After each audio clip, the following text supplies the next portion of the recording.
నమస్కారం అండి పవన్ కళ్యాణ్ అభిమానులకి. 2014 జనరల్ ఎలక్షన్స్లో బీజేపీకి, తెలుగుదేశం పార్టీకి ప్రచారకర్తగా అన్నీ భుజాన వేసుకుని ప్రజల కొరకు మీ కొరకు నేను వీళ్ళకి సపోర్ట్ చేస్తున్నానని చెప్పి పవన్ కళ్యాణ్ గారు అన్నారు. ఏదైనా వీళ్ళని గెలిపించండి, మీరు ఏదైనా ఉంటే నేను మిమ్మల్ని ప్రశ్నిస్తాను, వీళ్ళని ప్రశ్నిస్తాను అని అన్నారు.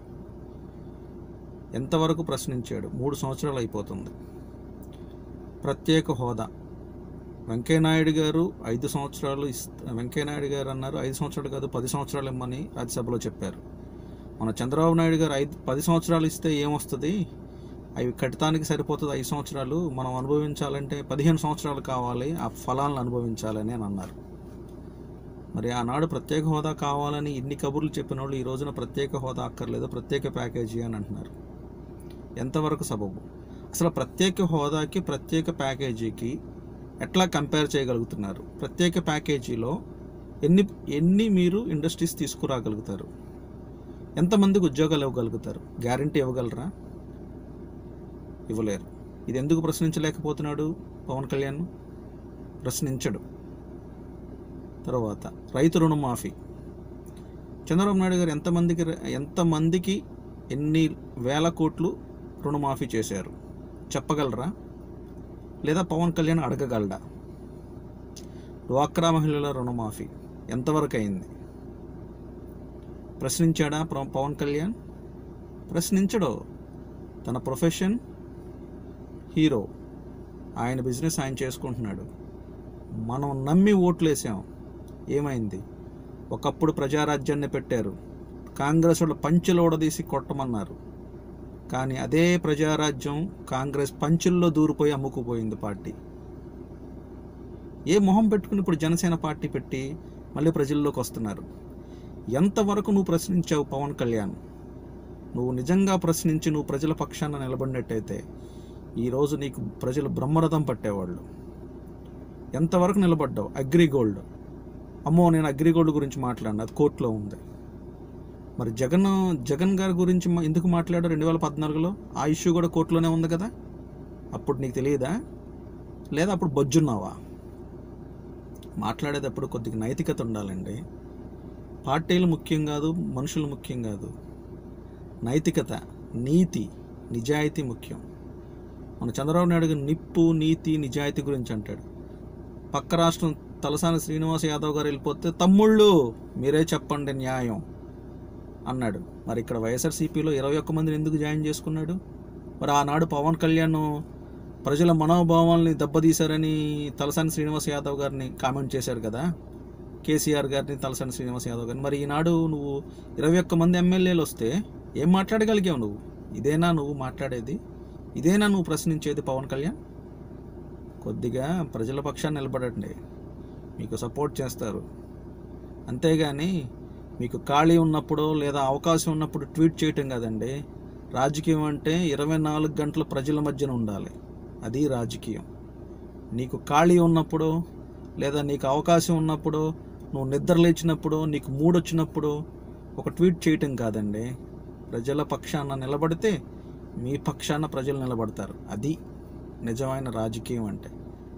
మీ స్వార్థ ప్రయోజనాల కోసం ప్రజలను ఎంతమందిని మీరు మోసం చేస్తున్నారు, ఎంతమందితో ఆడుకుంటున్నారు? కుల రాజకీయాలు, వర్గ రాజకీయాలు, బంధు రాజకీయాలు, ఇవేనా మీకు? అంటే మీకు డబ్బులు సంపాదించడానికి రాజకీయం కావాలా, లేదా డబ్బులు సంపాదించిన డబ్బుని కాపాడుకోవడానికి రాజకీయం కావాలి? నైతికత లేదా? ఎంతమంది అండి, ఎంతమందిని మోసం చేస్తారు మీరు? పవన్ కళ్యాణ్ గారు ఎన్ని ప్రశ్నించారు చెప్పండి? రాజధాని భూముల గురించి ప్రశ్నించారా? ఆ రోజు వచ్చారు, పెరుగన్నం తిన్నారు, వెళ్ళిపోయారు, పడుకున్నారు. మళ్ళీ ఇప్పుడు వరకు ప్రత్యేక హోదా అన్నారు, సపోర్ట్ చేయలే, రాలా, వచ్చిన వారిని విమర్శించటం. తెలుగుదేశాన్ని ఒక్క మాట అంటే ఒక్క మాట, చంద్రబాబు నాయుడు గారిని ఒక్క మాట అంటే ఒక్క మాట మీరు మాట్లాడగలిగారా? నరేంద్ర మోడీ గారిని అన్ని మాటలు అన్నారు, చంద్రబాబు నాయుడు ఎందుకని అట్లా? చంద్రబాబు నాయుడు నీతిమంతుడా, నిజాయితీపరుడా? మరి ఓటుకి నోటు కేసులో ఎందుకు మీరు మాట్లాడలేదు? తప్పు కాదా అది? ఎందుకు మాట్లాడలేకపోతున్నారు మీరు? ఏ ఏ విధమైన మీరు రాజకీయాన్ని చేస్తున్నారు ఇక్కడ? కుల రాజకీయాలను అడ్డు పెట్టుకుని ప్రజలతో ఆడుకుంటారా? మీరు ఏ రకంగా రేపు అడుగుతారు ఓట్లు ప్రజల్ని? మీ పార్టీ పెట్టి, జనసేన పార్టీ పెట్టి ఆలోచించండి. పవన్ కళ్యాణ్ గారు, ప్రశ్నించండి. మీరు అన్నట్టుగా తప్పు జరిగితే ప్రశ్నించండి. ఎవరినైనా సరే, అది జగన్మోహన్ రెడ్డి గారిని కానీ, చంద్రబాబు నాయుడు గారిని కానీ ప్రశ్నించే హక్కు మనకుంది. ఎందుకంటే ఓటు వేసాం కాబట్టి. మీరే అన్నారు కదా, మీరు ఓటు వేసి గెలిపించండి అన్నారు. ఏమైంది ఈ రోజున? మనకి చంద్రబాబు నాయుడు గారికి అనుభవం ఉందన్నారు. అనుభవం ఉన్న ముఖ్యమంత్రి ఏమైంది? ఈరోజు కాగ్ రిపోర్ట్ ఏంటి చదివారా మీరు? చూడండి, పట్టిసీమలో ఎంత అవకతవకలు జరిగినాయి. అసలు పోలవరం ప్రాజెక్టు కంప్లీట్ అయితే గ్రావిటీ ద్వారా లిఫ్ట్ చేసే వాటర్ ఇరిగేషన్కి లిఫ్ట్ చేయొచ్చు. అలాంటిది 3,500 కోట్లు పెట్టి పట్టిసీమను పురుషోత్తంపట్నం ఎందుకండి మనకి? దానికి అయ్యే కరెంటు బిల్లు ఎంత లిఫ్ట్ ఇరిగేషన్ వల్ల?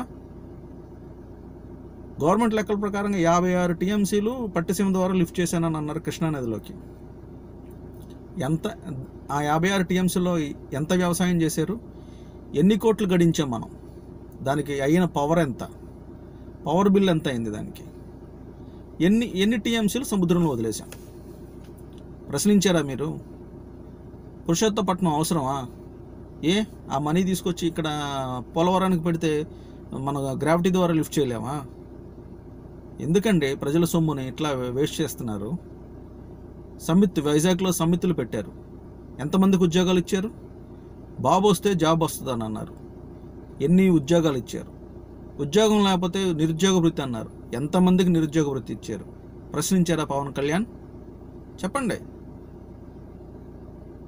మాట అంటే నిలబడాలి. మీరు కూడా మిగిలిన వాళ్ళలాగా మాట్లాడితే వాళ్ళకి మీకు తేడా ఏంటి? ఒకసారి మీరు పార్టీ పెట్టి ఫెయిల్ అయ్యారు అన్నదమ్ములు, రెండోసారి కూడా వస్తే చులకనైపోతారు. ఆలోచించండి. పట్టిసీమలో జరుగుతున్న అవినీతి ఎంత జరిగిందో మీకు తెలుసు, కానీ మాట్లాడరు. పురుషోత్తంపట్నంలో జరుగుతున్నది మీకు తెలుసు, మాట్లాడరు. రాజధాని భూముల్లో జరుగుతున్నది మీకు తెలుసు, మాట్లాడరు. డ్వాక్రా మహిళలు మాట్లాడరు. రైతుల రుణమాఫీ మాట్లాడరు. ఇంటికొక ఉద్యోగం మాట్లాడరు. అగ్రిగోల్డ్ మాట్లాడరు. అదేమంటే కోర్టు అంటారు. మరి మిగిలిన వాళ్ళ గురించి మాట్లాడేటప్పుడు ఆ ఇష్యూస్ కోర్టులో ఉన్నాయి కదా, అప్పుడు ఎందుకు మాట్లాడారు మీరు? ఆలోచించండి. మీకు రాజకీయాలు చేత కాదు. ఇంట్లో శుభ్రంగా పడుకోండి, పెరుగన్నం తిని, లేకపోతే షూటింగ్లు చేసుకోండి. మీ ఫ్యామిలీకి రాజకీయం పనికి రాదు. ఇది నా విన్నపం. అంతే. ఓకేనా? Thank you.